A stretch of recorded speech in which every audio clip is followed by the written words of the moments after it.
que parece... A fragata é um problema que os nossos amigos marinheiros é muito polémica. A fragata é uma fragata que faz parte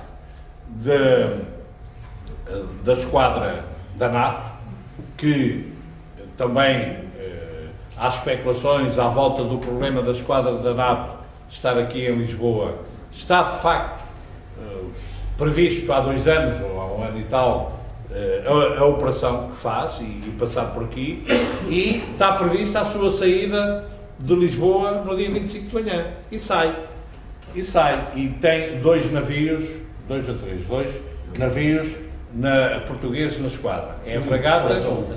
Não, o teu também ia. Não, o meu estava integrado na operação, exatamente. Pois, tem aqui o o comandante Loureiro também estava num desses navios que vai uma espécie de guia a guiar a esquadra para a saída da barra.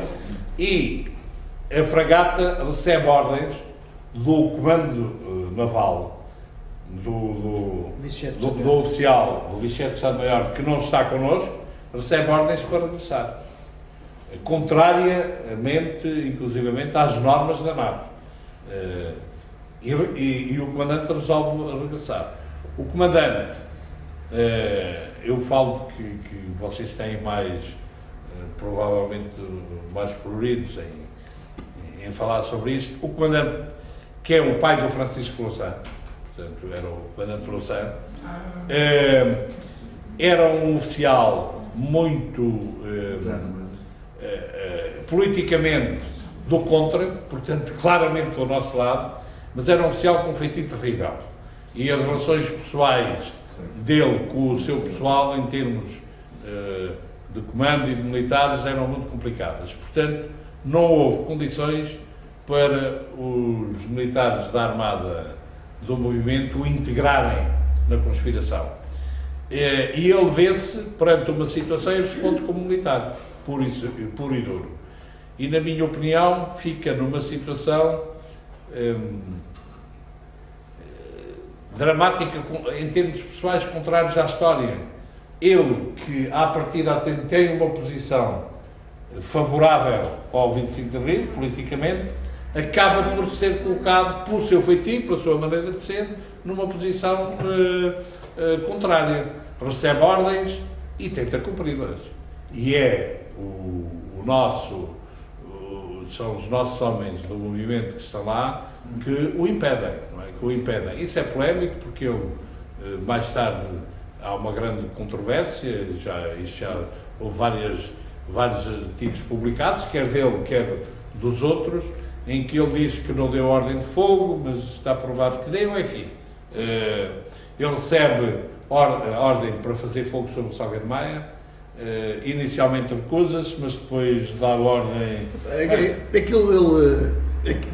O chefe de Estado-Maior da Armada, eu ouvi as comunicações todas que eu estava no Rio, e ouvi as comunicações. Ele, numa primeira fase, dá ordem para abrir fogo para o ar, para cima do Torre de Paço.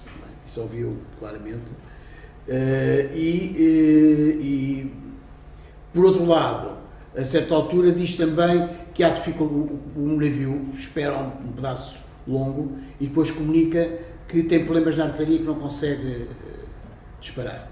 E então, a certa altura, já em desespero, o vice-chefe de Estado-Maior da Armada manda dar ordens de tiro de salva. Ora, acontece que aqueles navios não têm, os navios de guerra, não dão tiros de salva pelas peças de artilharia. Quando é preciso salvar, tem umas peçazinhas pequenas, antigas. Peças são canhões.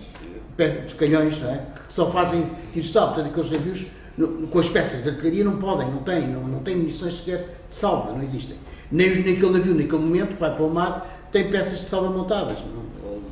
Portanto, aí depois há uma certa confusão, que o comando manda dar ordens de tiro de salva, e isso está comprovado que ele manda disparar peças de salva. O oficial de artilheiro diz que não tem peças, e então o que eu queria referir-se eram peças, munições de exercício. Só que uma munição de exercício é uma munição que, em vez de ter explosivo, é um pedaço de aço. Ora, é evidente, mas é uma coisa deste tamanho, uma peça de 76, agora querem pedaços de aço deste tamanho, é um ato hostil altamente agressivo. Não é? E, portanto, quer dizer, ali o comandante Louçã, eu até o conheço bem, que foi meu chefe de Estado-Maior na Guiné, é um homem, de facto, tem uma tradição republicana, era um homem que esteve inclusivamente ligado à minha ilhada, ao golpe da minha ilhada, mas era um homem que, relativamente à posição das colónias, era um homem que era profundamente à maneira republicana. E, portanto, era um homem que era impossível, além do feitio dele, de facto era um indivíduo muito complicado, nunca iria aderir a qualquer programa que implicasse qualquer tipo de descolonização. Portanto, aí os oficiais do movimento e a Marinha, e eu tive de alguma forma algum trabalho nesse aspecto, a Marinha tinha nas suas unidades mais importantes oficiais que garantiriam que não iriam nunca iriam contra o Exército. E aí funcionou perfeitamente, quer o próprio imediato, o oficial imediato, quer o outro oficial que tínhamos a bordo e que eram diretamente do movimento, portanto eram contactados e sabiam perfeitamente o que é que se ia passar, e por outro lado tinham influência na própria guarnição, portanto nos outros oficiais. Portanto, assim como o oficial artilheiro, que não era diretamente do movimento, estava contactado, mas não era propriamente do movimento, não tem qualquer hesitação e não ia disparar qualquer tiro. Aliás, a Marinha teve muitas reuniões que fizemos antes, com oficiais de todas as unidades principais, portanto, para evitar qualquer tipo de sobressalto desse tipo. Não é? Agora, foi uma situação ali muito complicada com o navio. Eu vi perfeitamente o navio que seguia em bicha, portanto, numa formação, e de repente vejo uma ordem do vice-chefe de Estado-Maior da Armada a dizer: fulano tal, saia. Eu reconhecia a infonia, portanto, saia e venha para aqui, para o pé do Rei do Paço. Quem responde é o oficial imediato, que eu conhecia perfeitamente a voz, e que diz: eu não recebo ordens dessas por esta via, quer dizer, uma pessoa está integrada no comando NATO.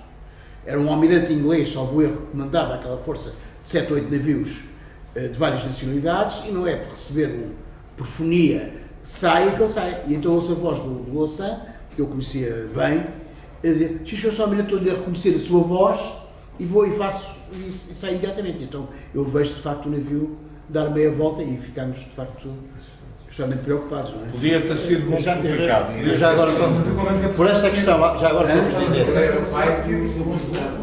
Não, aquilo era um navio, reparem, eram peças de artilharia. Aquela fragata tinha, de facto, tinha duas peças de artilharia, cada uma com dois tubos, não é? E tinha, portanto, era um fundo que equivalia a 4 peças, e aquilo tinha um ritmo de fogo à volta de 60 km por minuto cada tubo. Bom, é só para dizer que para esta questão há uma discussão nossa, Marinha e Exército, porque é assim, nós sabíamos da existência da Stana Forlán, portanto, não tem nada a ver com coisas, era uma saída perfeitamente de rotina às 6 da manhã. Bom, 6 da manhã, dia 25, sabia-se que às 3 da manhã o movimento ia começar, e portanto nós tentamos adiar in extremis 24 horas, portanto, tentamos que o dia 25 seja no dia 26. Isto ainda dá algumas discussões para enfim, no Exército talvez não há compreensão disto tudo, mas de facto nós tentámos adiar 24 horas o 25 de abril para ser a 26, embora eu reconheça que o 25 foi melhor que 26, mas tentámos adiar precisamente por causa dessa questão que sabíamos. Bom, no fundo sabíamos a operação como é que se ia desenrolar, que era no Terreiro de Paço fundamentalmente, que as forças convergiam no fundo para o centro de Lisboa, e sabíamos que uma força de 6 ou 7 navios, e que esta fragata era a mais pequena de todas, porque havia navios canadianos, americanos, ingleses, holandeses, eram 5 ou 6 navios, que sabia o movimento deles. No fundo, se soubesse que eles estavam lá fora, não havia problemas nenhum. Sabemos no Terreiro de Paço às 6 da manhã, repito, com 3 horas já da operação, ia dar este sururu todo. Bom, e de facto, deu.